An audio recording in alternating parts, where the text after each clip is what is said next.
வணக்கம் மக்களே, சற்றுமுன் கிடைத்த தகவல் ஒன்றை பார்க்க போகிறோம்.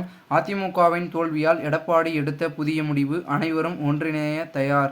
இந்த ஒரு தகவலை பற்றி தான் நாம் பார்க்க போகிறோம். தகவலை பார்ப்பதற்கு முன்னதாக நீங்கள் நம்மளுடைய சேனலுக்கு புதிய பார்வையாளர்களாக இருந்தீர்கள் என்றால் மறக்காமல் நம்மளுடைய சேனலை சப்ஸ்கிரைப் செய்து வைத்துக் கொள்ளுங்கள் மக்களே. தற்பொழுது அதிமுக கிட்டத்தட்ட 24 அவ்வளோ சீட்டெல்லாம் சொல்லிட்டு இருந்தாங்களே கருத்து கணிப்பில், அவ்வளோ அளவுக்கு வருமா அப்படி இப்படின்னு மிகுந்த ஒரு எதிர்பார்ப்பு இருந்தது. ஆனால் நாளுக்கு கூட வக்கு இல்லாமல் வெறும் 0 என்ற ஒரு போக்கில் போய் கொண்டிருக்கிறதாம் அனைத்து இந்திய அண்ணா திராவிட முன்னேற்ற கழகம்.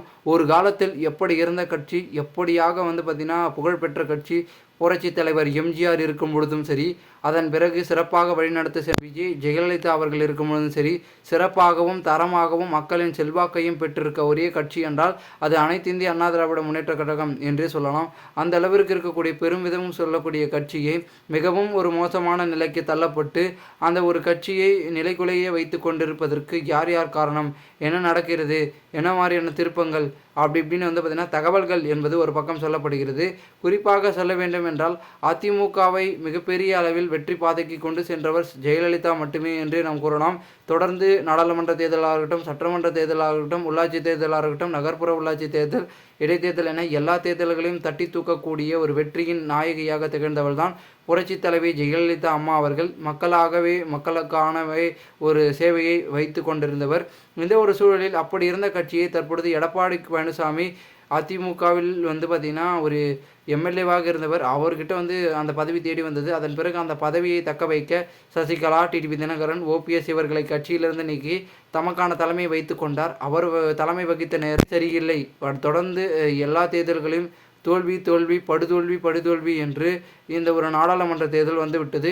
இதன் பிறகு அதிமுகவை எடப்பாடியை தவிர வேறு யாராலையும் டேமேஜ் செய்ய முடியாது என்ற அளவிற்கு அவரே செய்துவிட்டார்.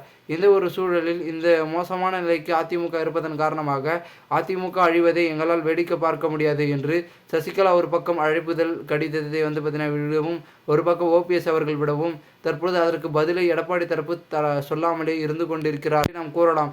இந்த ஒரு சமயத்தில் இவ்வளோ விஷயங்கள் நடந்து கொண்டிருக்க தற்பொழுது அதிமுகவில் எடப்பாடி பழனிசாமி இவ்வளோ நடந்துருச்சு, சரி நம்ம ஏதாவது ஒன்றிணைக்க பார்த்திங்கன்னா திட்டங்களையோ பிளான்களையோ பண்ணலாமா அப்படின்ற ஒரு நோக்கத்திற்கு அவர் தள்ளப்பட்டிருப்பதாகவும் கூறப்படுகிறது.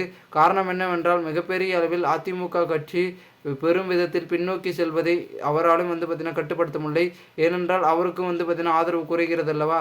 அதனால் கண்டிப்பாக நீக்கப்பட்டவர்களை சேர்த்தால் ஆதரவு பெருகும் என்பதனை ஒரு முடிவாக எடுத்து அதிமுகவை ஒன்றிணைக்கும் முயற்சி எடப்பாடி பழனிசாமி அவர்கள் களமிறங்கி காண்பு உள்ளதாகவும் தகவல்கள் என்பது ஒரு பக்கம் தொடர்ந்து தெரிவிக்கப்பட்டு கொண்டிருப்பதாகவும் கூறப்படுகிறது. அதனால் நம்ம பொறுத்திருந்து பார்ப்போம் என்ன நடக்கிறது, என்ன மாதிரியான விஷயங்கள் என்பதை. மேலும் இதுபோன்று நீங்கள் அரசியல் சார்ந்த நிகழ்வுகளாம் தினசரி தெரிந்து கொள்ள நம்முடைய சேனலை சப்ஸ்கிரைப் செய்து வைத்துக் கொள்ளுங்கள்.